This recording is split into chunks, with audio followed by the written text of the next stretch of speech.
सर्वेभ्यो नमो नमः।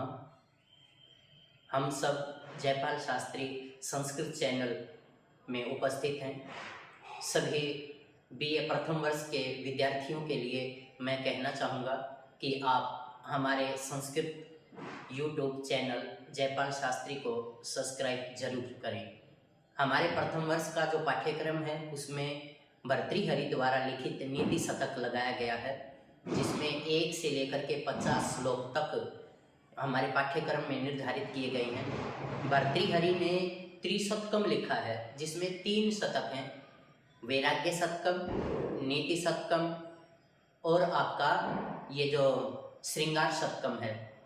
तो इस तरह से हमारे पाठ्यक्रम में जो नीति शतक निर्धारित किया गया है उसके श्लोकों की व्याख्या हम पढ़ने जा रहे हैं।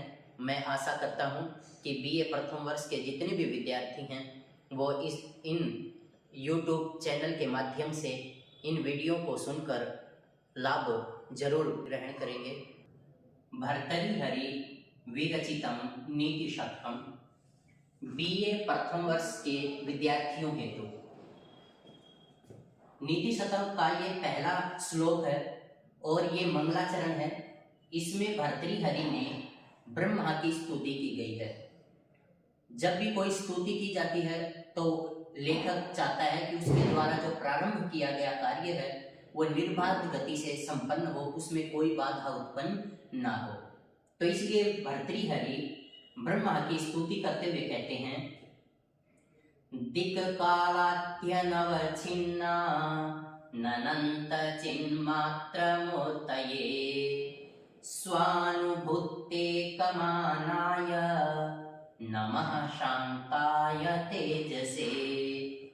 कहते हैं कि दिक् अर्थात जो पूर्व पश्चिम आदि दिशाएं हैं, भर्तृहरि परमात्मा की स्तुति करते हुए कहते हैं कि वह परमात्मा पूर्व पश्चिम आदि दिशाओं तथा काल और जो भूत वर्तमान भविष्य आदि काल हैं उनकी अनवच्छिन्न अर्थात सीमाओं से परे अनंत है, वो किसी सीमा में बंधे हुए नहीं हैं, और चिन्ह मात्र मूर्तये और वो चिदानंद मूर्ति स्वरूप हैं।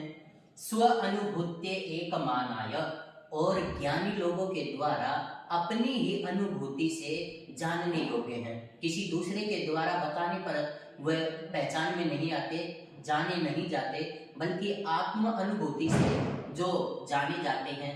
ऐसे शांत और तेज स्वरूप जो ब्रह्मा जी हैं, मैं उनको नमस्कार करता हूँ। भर्तृहरि जी कहते हैं, ये अर्थ है इस श्लोक का। भर्तृहरि परमात्मा की स्तुति करते हुए कहते हैं कि परमात्मा पूर्व पश्चिम आदि दिशाओं तथा भूत वर्तमान भविष्य आदि काल की सीमाओं से परे हैं, नित्य तथा शाश्वत हैं, चैतन्य स्वरूप हैं, ज्ञानी जनों द्वारा जानने योग्य हैं, स्वानुभूति से जानने योग्य हैं, शांत एवं ज्योति स्वरूप हैं। ऐसे गुणों से सुशोभित होने वाले, विभूषित होने वाले जो परमात्मा हैं उनके लिए मेरा नमस्कार है। इसका विशेष ये है कि इसमें ब्रह्मा की स्तुति की गई है और अनुष्टुप छंद है। भर्तृहरि विरचितम नीति शतक का ये दूसरा श्लोक है। बोधारो मत्सरग्रस्तः प्रभवस्मयदूषिताः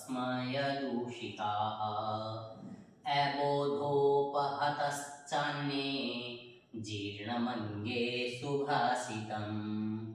इसका अर्थ है, बोधारः जो जानकार हैं, जो समझदार हैं, मत्सरग्रस्तः वो ईर्ष्या से भरे हुए हैं कि अरे इसने मेरे से बढ़िया अच्छा कैसे लिख दिया। तो इस तरह से वे जो समझदार हैं, ज्ञानी हैं, विद्वान हैं, वो तो ईर्ष्या से भरे पड़े हैं। और प्रभवः समय दूषितः और जो समर्थ हैं वो अहंकार से भरे हुए हैं। अबोधोपहतश्चान्ये और जो साधारण जन है, सामान्य, जो ना ज्ञानी है ना कोई अधिकार से युक्त हैं, वे अज्ञान से भरे हुए हैं। अर्थात उनमें उन कवियों के अच्छे वचनों को समझने की शक्ति नहीं है, वो अज्ञान से भरे हुए हैं। जीर्ण मंगे सुभाषितम, इसलिए कहता है कि कवियों के शरीर के नष्ट होने के साथ ही उनके अच्छे और जो हितकारी वचन हैं वे भी नष्ट हो रहे हैं। तो इसलिए इस श्लोक का अर्थ है सुभाषितों को समझने वाले ईर्ष्या से ग्रस्त हैं, समर्थ लोग अहंकार से भरे हुए हैं तथा दूसरे साधारण लोग अज्ञानी हैं। इसलिए कवियों के हितकारी वचन उनके शरीर के साथ ही नष्ट हो रहे हैं। इसमें विशेष क्या है कि कवि का बड़ा दुख है, कष्ट है कि भाई हमारे द्वारा लिखे जाने वाले जो सुभाषित हैं या जो हितकारी वचन हैं उनको समझने वाला कोई नहीं है। और इसके अंदर अनुष्टुप छंद का प्रयोग किया गया है। भर्तरी हरि विरचितम नीति शतक का ये तीसरा श्लोक है। बीए प्रथम वर्ष के जो विद्यार्थी हैं उनके लिए है ये। अज्ञः सुखमाराध्य सुखकरमाराध्यते विशेषज्ञः ज्ञानलवधुर्विदग्धं ब्रह्मापीतं नरं नरञ्जयति। अज्ञः सुखमाराध्य सुखकरमाराध्यते विशेषज्ञः ज्ञानलवधुर्विदग्धं ब्रह्मापीतं नरं नरञ्जयति। कहता है कि जो अज्ञ है, अज्ञानी है, उसको सरलता से समझाया जा सकता है। भाई कोई किसी विषय को जानता नहीं है तो उसको आसानी से हम बता सकते हैं कि भाई ऐसे ऐसे, वो अच्छी तरह से समझ भी जाएगा। सुखकर माराध्यते विशेषज्ञ, और जो विशेष ज्ञानी है उनको और भी आसानी से समझाया जा सकता है।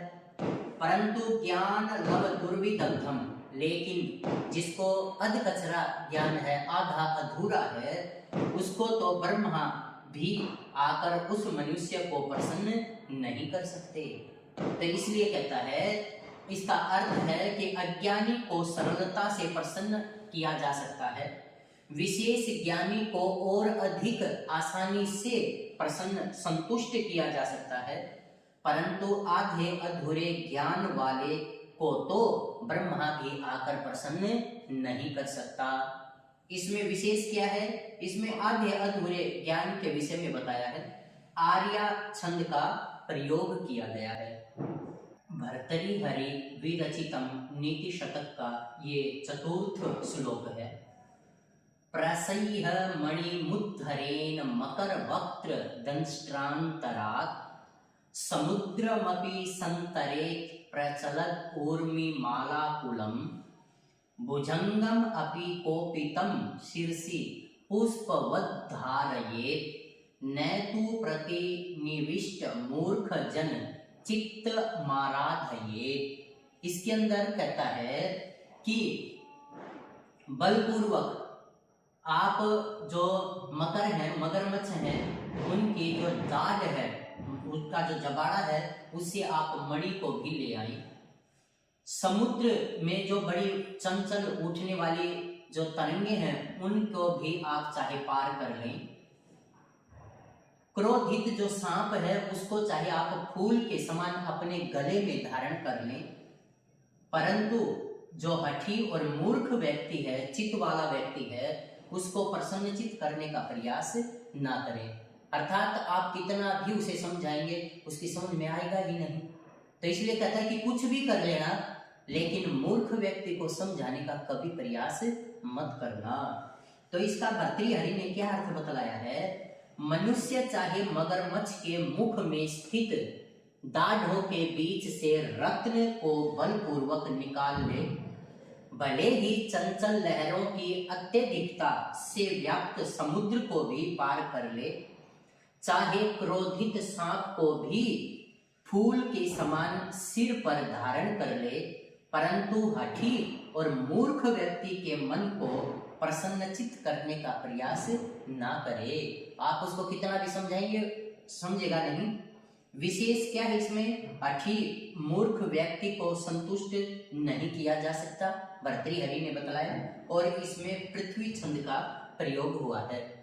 इस तरह से आपने भर्तृहरि नीति शतक के ये 4 श्लोक पढ़े, तो आप भी ये प्रथम वर्ष के जितने भी विद्यार्थी हैं, आप सभी इनको ध्यानपूर्वक पढ़ें और अपनी परीक्षा में अच्छे अंक प्राप्त करें। और हमारे इस संस्कृत चैनल जयपाल शास्त्री को सब्सक्राइब करना न भूलें। आप सभी का बहुत बहुत धन्यवाद।